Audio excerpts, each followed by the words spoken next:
Hi friends, मैं आपकी मधु।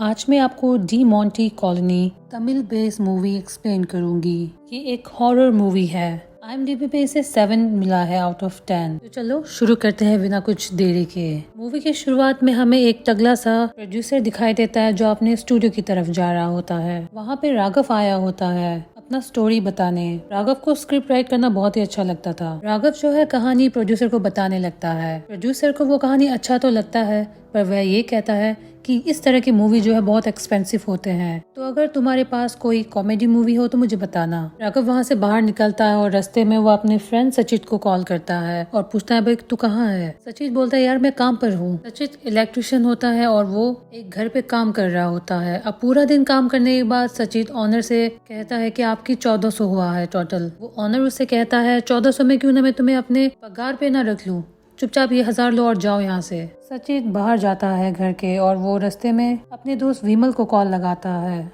और बोलता है यार राघव ने फोन किया था कुछ देर पहले, पर अब उसका फोन नहीं लग रहा। विमल बोलता है हाँ मुझे भी कॉल आया था, उसने बोला है कि हम सब रूम में मिलते हैं। विमल फोटोज वगैरह एडिट करता है और वो एडिटिंग कर रहा था। खत्म करके वो भी घर चला जाता है। अब शाम को ये तीनों मिल जाते हैं घर पे और ये आपस में बोलने लगते हैं चलो दारू पीने चलते हैं, पर इनके पास पैसे नहीं थे। तो विमल अपने चौथे फ्रेंड को फोन करता है जिसका नाम श्री था। वो श्री से बोलता है श्री तू कहाँ पर है। श्री बोलता है यार मैं घर पे हूँ। विमल बोलता है क्या तुम सिमरन के घर पे हो। श्री बोलता है हाँ वहीं पर हूँ यार। विमल बोलता है यार आ जा, हमें दारू पीना और हमारे पास पैसे नहीं है, ऊपर से स्कूटर का पेट्रोल भी खत्म हो गया है। थोड़ी देर बाद श्री आ जाता है पेट्रोल और पैसे दोनों लेके। श्री जो है कुछ काम नहीं करता था, वो एक रिच बिजनेसमैन की वाइफ के साथ नाजायज संबंध रखता था और उसके लिए उसे पैसे मिलते थे। उसी पैसे से ये चार जो है दारू वारू पी के एंजॉय करते थे। दोस्तों ये मूवी जो है इन्हीं चार लोगों के ऊपर ही है। चलो अब आगे बढ़ते हैं। दारू पीने के बाद ये लोग अपने अपने घर जाने वाले होते हैं। उतने में ही बारिश आ जाती है। बारिश के आने पर ये लोग एक छत के नीचे ठहरता है। उतने में राघव बोलता है यार क्यों ना हम कंचना महल चले। विमल बोलता है अरे पागल है वो भूतिया महल, वहाँ कोई नहीं जाता है। सचित बोलता है मुझे नहीं जाना यार, वैसे भी मेरी मम्मी ने हम चारों के लिए अपॉइंटमेंट ली रखी है नारायण जोशी के वहाँ। राघव बोलता है कि तुम लोग जाओ या नहीं, पर मैं तो जा रहा हूँ। श्री बोलता है नहीं यार नहीं जाएंगे, तुझे तो पता है ना सुचित को अंधेरे से बहुत डर लगता है। उतने में विमल बोलता है अब तक तो मैं कंफर्म नहीं था, पर अब कंफर्म है कि हम जाएंगे ही जाएंगे। विमल जो है सचित को जबरदस्ती लेके स्कूटी पे रख देता है और पीछे से वो चढ़ जाता है और ये चारों जो है कंचना महल की तरफ आगे बढ़ने लगता है। जब ये महल के अंदर जा रहा था तो सुचित बोलता है प्लीज यार नहीं जाएंगे, वापस चलते हैं ना, ये जगह बहुत ही डरावना है। विमल बोलता है अरे चलो यार अंदर चलते हैं। वो नहीं सुनता है और अंदर जाके छानबीन करने लग जाता है। एक टाइम पर ये सब अलग अलग हो जाते हैं और हमें ये दिखाया जाता है कि उस महल के अंदर वाकई ही आत्मा थे। श्री को एहसास होता है कि उसके पीछे कोई खड़ा है, पर जब श्री वापस मुड़ता है तो वहाँ कोई नहीं होता है। थोड़ी बार सचित की रोने की आवाज आती है, मुझे बचाओ मुझे बचाओ, मुझे बहुत डर लग रहा है, यहाँ से लेके जाओ मुझे। ये तीनों जो है सचित को लेके वहाँ से निकल जाता है। अगली सुबह ये सब नारायण जोशी के पास जाता है। वहाँ पे जोशी ये कहता है कि तुम लोग बताओ सबसे पहले कुंडली में किसके देखूं। अभी दोस्त कहने लगता है कि नहीं मेरा नहीं मेरा नहीं। जोशी बोलता है श्री को देख के चलो मैं तुम्हारा ही देख लेता हूँ, अब अपने अंगूठे को ऐसे लगाना जैसे तुम अपने ऑफिस पे लगाते हो। श्री अंगूठा लगा देता है उस पेपर पे। अब जोशी पढ़ने लगता है और कहता है कि तुम्हारा नाम श्री राम है ना। विमल बोलता है यार उसको कैसे पता। जोशी बोलता है कि तुम चाहे जिंदगी में कितनी भी मेहनत कर लो पर तुम्हें कुछ भी हासिल नहीं होगा और मरते वक्त भी तुमको भीख मांग के ही मरना पड़ेगा। तुम्हारे चेहरे से भी मनुष्य तुम्हारी भविष्य है। तुम्हें कोई भी बाप अपना बेटी भी नहीं देगा, अगर गलती से दे भी दिया तो शादी वाले दिन ही वो भाग जाएगी। ऐसा लगता है कि भगवान जब तुम्हारी किस्मत लिख रहा था, लिखते लिखते उसके पेन की नींव भी टूट गई होगी। अब उसके बाद विमल अंगूठा लगाता है। जोशी उसे बोलता है कि तुम्हारा नाम विमल है और विमल के खानदान के बारे में बोलता है उसे। विमल बोलता है हाँ बराबर, अब आप मेरे फ्यूचर के बारे में बताइए। जोशी कहता है तुम्हारी फ्यूचर, तुम्हारा दोस्त भीख मांग मांग के खाएगा पर तुम्हें तो कोई भीख भी नहीं देगा और तुम तरफ तरफ के मर जाओगे। एक काम करो अभी ही मर जाओ, शायद आने वाले जन्म पे तुम्हारी कुंडली अच्छी निकले। तुम्हारी कुंडली में ग्रह नक्षत्र रफू चक्कर हो गया है, तुम्हारी कुंडली पर के मैं घन चक्कर बन जाऊंगा। अब जोशी सचित से बोलता है बेटा तुम अपना अंगूठा लगाओ। सचित मना कर देता है और बोलता है कि नहीं नहीं मुझे नहीं देखना। तभी श्री बोलता है क्यों बेटे, तूने हमें यहाँ पे लाया और हमारा दिखवा के और तू खुद नहीं देखेगा, ऐसा तो हो नहीं सकता। तो जबरदस्ती उसका अंगूठा भी वहाँ पे लगवा देता है। पर सुचित की जो कुंडली की बंडल थी वो वहाँ पे मौजूद नहीं थी। जोशी उन्हें कहता है तुम अब अगले शनिवार आ जाना, मैं वहीं से देख के तुमको बता दूंगा। ये सब वहाँ से जा रहे होते हैं। जोशी जी बोलता है बेटा पैसे? श्री बोलता है अगले शनिवार आके दे दूंगा। जाते जाते विमल जो है राघव का हाथ पकड़ के उसका अंगूठा भी वहाँ पे चिपका देता है और जोशी से बोलता है कि इसका भी देख के हमें बताना। अब ये चारों वहाँ से निकल जाते हैं और रास्ते में श्री को अचानक जोशी जी का फोन आने लगता है। जोशी श्री से बोलता है बेटा वापस आ जाओ, कहाँ पे हो, वापस आ जाओ। बोलता है तो दूर आ गया हूँ, अगले शनिवार को आता हूँ। जोशी बोलता है नहीं बेटा तुम नहीं समझ रहे हो, जल्दी आओ, बहुत बड़ी दुर्घटना घटने वाली है तुम लोगों के साथ, जल्दी वापस आ जाओ। बोलता है जोशी जी मुझे कुछ सुनाई नहीं दे रहा, आप क्या कह रहे हो? जोशी बार बार कॉल में कह रहा होता है कि वापस आ जाओ, वापस आ जाओ, तुम सब बहुत ही भयानक मौत मरोगे। श्री को कुछ सुनाई तो नहीं दे रहा था, वो फोन कट कर देता है और वापस जोशी जी के पास जाने लगता है। वो वहाँ पहुँचता है तो वहाँ बहुत भीड़ था।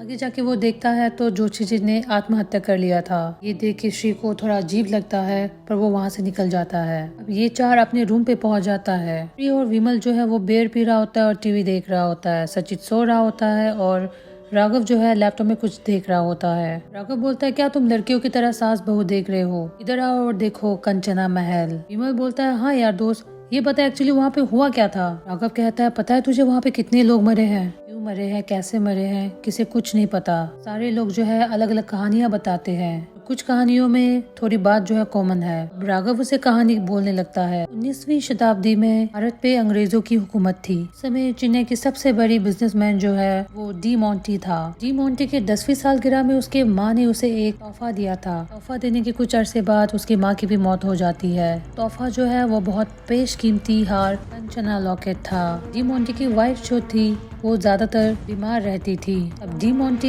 एक बिजनेसमैन था तो वो ज्यादातर घर पे नहीं रहता था, वो आधा साल बाहर तो आधा साल जो था वो महल में होता था। डी मोंटी मेट्स को बोलते हैं तुम लोग मैम का बहुत अच्छे से ध्यान रखना। डी मोंटी के यहाँ पे 3 बच्चे थे, 2 बेटे और 1 बेटी, और बच्चों को शिक्षा के लिए फॉरेन कंट्री भेजा गया था। अब दिन ब दिन डी मोंटी की वाइफ की तबीयत जो है वो ज्यादा खराब होने लगती है। वो अपने तीनों बच्चों को वापस बुलाता है। दुर्भाग्यवश तीनों बच्चे की मौत हो जाती है। डी मोंटी को जब ये खबर मिलता है तो वो बहुत उदास हो जाता है और अपना सारा कारोबार बेच के वो वापस महल आ जाता है। वापस आते वो सबसे पहले अपनी बीवी से मिलने जाता है। बीवी रो रही थी बहुत और उनके हाथों में कंचना लॉकेट थी। मेट बोलते हैं सर इनकी तबीयत जो है वो बहुत खराब हो चुकी है, कुछ दिनों से उन्हें बहुत फीवर और उल्टियाँ हो रही है, अब तो ब्लीडिंग भी होने लगा है। डी मोंटी अब शहर के सबसे मशहूर डॉक्टर को लेके आता है और चेक करवाता है। उसके बाद डॉक्टर डी मोंटी से बोलता है आपकी वाइफ जो है 3 मंथ से प्रेग्नेंट है, उनकी यूट्रस जो है वो पूरी तरह से खराब हो चुकी है और बहुत हैवी ब्लीडिंग भी हो रही है, लगता है आपकी बीवी के साथ रेप हुआ है,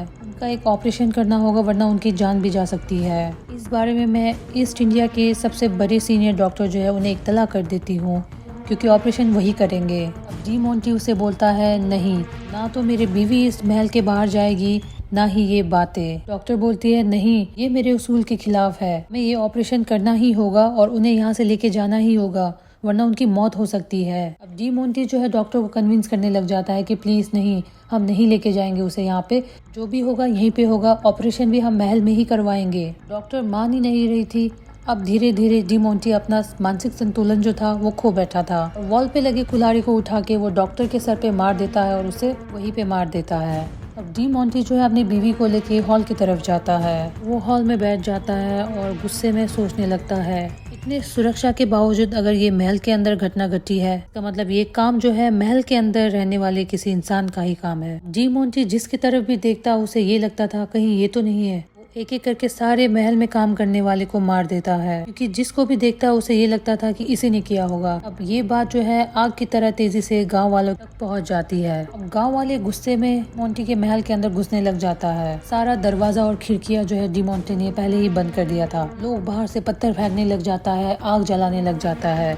डी मोंटी और डी मोंटी की वाइफ हॉल में ही बैठा हुआ था। डी मोंटी की आंखों में एकदम गुस्सा था, लाल लाल आंखें उसके पड़ चुके थे। डी मोंटी हाथ में बड़ा सा बंदूक लिए जोर जोर से जमीन की ओर पे मारने लगता है। ढंग ढंग ढंग। इतने में एक गांव वाला जो है वो अंदर आ जाता है। डी मोंटी अपना बंदूक उठा के एक सिलेंडर जैसा डब्बा होता है उस पे बंदूक से फायर कर देता है। इसकी वजह से ब्लास्ट हो जाता है और डी मोंटी और उसकी वाइफ की वहीं पे मौत हो जाती है। सीन जो है प्रेजेंट में आता है। राघव अपने दोस्तों को ये बता रहा होता है इस घटना को घटे 3 साल हो चुके हैं। अभी भी डी मोंटी की आत्मा जो है उस महल में घूमता है। जिसने भी उस महल पे रहने की कोशिश की, ना ही वो इंसान वापस आया है, ना उसकी लाश मिली। कई लोगों ने इस कहानी पे भरोसा नहीं किया और वो महल के अंदर चले गए, पर उनकी आत्मा अभी भी उस महल में ही है। उस महल को देख रेख करने के लिए एक वॉचमैन रखा था। अगली सुबह ही उस वॉचमैन ने भी महल के सामने वाले पेड़ पे खुद को फांसी लगाया। श्री जो है अब साइड में बैठ के हंसने लगता है और बोलता है यार बहुत अच्छी कहानी सुनाई तूने। विमल बोलता है और नहीं तो क्या रे, भी कल गए थे ना वहाँ पर और अपन लोग तो जिंदा है। राघव बोलता है यही तो मैं ही कह रहा हूँ यार, हम जिंदा है इसका मतलब जो भी महल की कहानी है वो सब एक अफवाह है। लेकिन हाँ, मैं तुझे एक बात बताना तो भूल ही गया, उस महल में मैं किसी और काम से गया था। डी मोंटी के वाइफ के पास एक बहुत कीमती लॉकेट था। मैं इस कहानी पर रिसर्च कर रहा था तो मैं वहाँ पे एक बुजुर्ग से मिला था जिसे सब कुछ पता था। वो काका जो होता है वो बोलता है तुम्हें पता है इस महल में जो भी कोई जाने की कोशिश करता है वो वापस नहीं आता है, वो मर जाते हैं। उन दोनों ने डी मोंटी की लॉकेट चुराने की कोशिश की थी। कहते हैं उसी वजह से इनकी मौत हुई है। और वो लॉकेट इन दोनों के पास नहीं थे तो लोगों को लगा उसे कहीं बेच दिया। तो राघव पूछता है फिर लॉकेट कहाँ मिला? काका बोलता है पता है उस लॉकेट में जादुई शक्ति है, कोई भी लेके जाएगा पर वो लॉकेट खुद ब खुद वापस कंचना महल में पहुंच जाता है। सीन शिफ्ट होता है और श्री बोलता है पागल है क्या, वो महल तो एक कबाड़ी की तरह था, वहाँ तो कुछ भी नहीं था। राघव बोलता है जी नहीं, लॉकेट था वहाँ पे। अब वो अपना बैग का चेन खोलने लगता है और लॉकेट निकालता है। वो लॉकेट श्री के हाथ में देता है और बोलता है ये देखो कंचना लॉकेट, और बोलता है जानते हो इसकी कीमत क्या है? 100 करोड़ से भी ज्यादा। ऐसा स्टोन हमें कहीं नहीं मिलेगा। इस स्टोन के ऊपर मैंने रिसर्च की है, मैंने बाहर भी पता लगाया और मुझे पता चला कि ये स्टोन जो है करोड़ों में बिकता है। विमल बोलता है क्या बोल रहा है भाई? राघव कहता है सच बोल रहा हूँ मैं, अगर पूरा लॉकेट हम बेचेंगे तो हम फंस सकते हैं, लेकिन इसके छोटे छोटे टुकड़े करके अलग अलग जगह बेच सकते हैं। ऐसे करने से हम चारों बहुत पैसे कमाएंगे और पकड़े भी नहीं जाएंगे। विमल बोलता है पर यार ये रॉन्ग है ना? ये बोलता है नहीं, रॉन्ग नहीं है, अगर इससे हमारा फ्यूचर सुधर सकता है तो इसमें कोई गलत बात नहीं है। आज के जमाने में कौन बुरा नहीं करता है, ना ही इसने किसी को मारा है, ना ही इसने चोरी की है। ये तो कंचना लॉकेट है, वैसे भी किसको फर्क पड़ने वाला है, महल में बेकार ही पड़ा हुआ था। अगर हमारी प्रॉब्लम खत्म होती है तो इसमें बुराई क्या है? उतने में दरवाजे पर नॉक होती है। ये लॉकेट जो है वो छुपा लेता है और श्री उठ के दरवाजा खोलने जाता है। जब वो दरवाजा खोलता है तो वहाँ पे डिलीवरी बॉय था। वो बोलता है आपका ऑर्डर, पूछता है कितना हुआ? वो बोलता है 650। श्री के पास सिर्फ 700 ही थे। अब 650 देता है और वो 50 रुपए श्री को वापस देता है। श्री 50 रुपए अपने जेब में डाल देता है और श्री विमल को बोलता है क्या यार कितना खाते हो, अब मेरे पास सिर्फ 50 ही है। अचानक बहुत तेज तूफान आने लग जाती है और बारिश भी होने लगता है। श्री सारी खिड़की बंद करने लग जाता है। विमल बोलता है अरे आज भी हम चले क्या उस महल पे? श्री बोलता है साला पैसे नहीं है, पेट्रोल नहीं है, चुपचाप बैठ यहाँ पे। विमल बोलता है सच में, पर कंचना महल में बहुत मजा आया था ना कल? सचित ने तो 2 बार पैंट में सुसु भी कर दी। सचित सुबह से सो ही रहा था वहाँ पे, सचित नहीं उठा हुआ था। फिर क्या करे यार, चलो हॉरर मूवी देखते हैं। राघव सीडी निकालता है और जापानीज हॉरर मूवी प्ले करता है। विमल बोलता है अबे यार इस सचित सोने वाले कंपटीशन में भेज दे, क्या ऑस्कर लेके आएगा? ये सुबह से सो रहा है साला। मूवी शुरू होता है और ये तीनों मूवी देखने लगता है। विमल बोलता है ओए कौन सा मूवी बोला तूने? ये जापानीज मूवी ना, क्या इस मूवी में आइटम सॉन्ग होता है क्या? राघव बोलता है ये भूत का मूवी है, इसमें गाना वाना नहीं होता। अब ये तीनों मूवी देखने लग जाते हैं। अचानक से तीनों शॉक्ड हो जाते हैं और तीनों की आंखें जो है खुली की खुली रह जाती है। जी हाँ, उस टीवी के अंदर यही तीनों बैठे हुए दिखाई देता है। ऐसे लगता है जैसे ये शीशे के आगे बैठे हैं। इस तरफ जैसे बैठे हुए हैं टीवी के, उस तरफ भी वही वैसे ही बैठा हुआ होता है। ये तीनों बहुत डर जाते हैं। श्री जो है रिमोट से टीवी ऑफ करने की कोशिश कर रहा होता है पर उससे ऑफ ही नहीं हो रहा। विमल बोलता है श्री टीवी ऑफ कर दे जल्दी। श्री लगातार रिमोट पे ऑफ दबाने के बाद भी टीवी ऑफ ही नहीं हो रहा था। इतने में टीवी से आवाज आती है, हे मैन ये कौन सा मूवी है? जापानीज मूवी है ना? क्या जापानीज मूवी में आइटम सॉन्ग होता है? ये फिल्म भूत की है, इसमें ऐसा कुछ नहीं होता। ये तीनों दंग हो जाते हैं।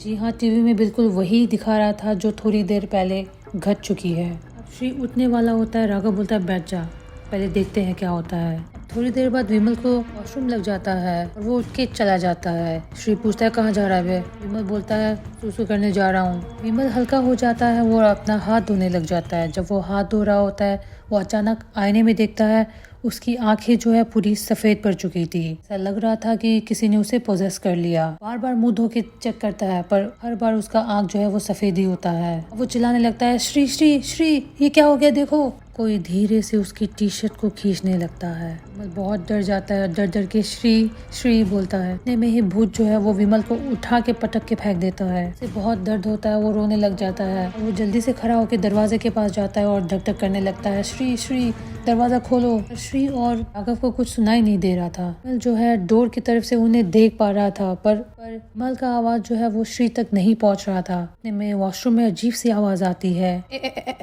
विमल धीरे से पीछे देखता है। इसी वक्त भूत जो है विमल को उठा के जो लाइट के साइड में होता है एक रॉड उधर ही लटका देता है।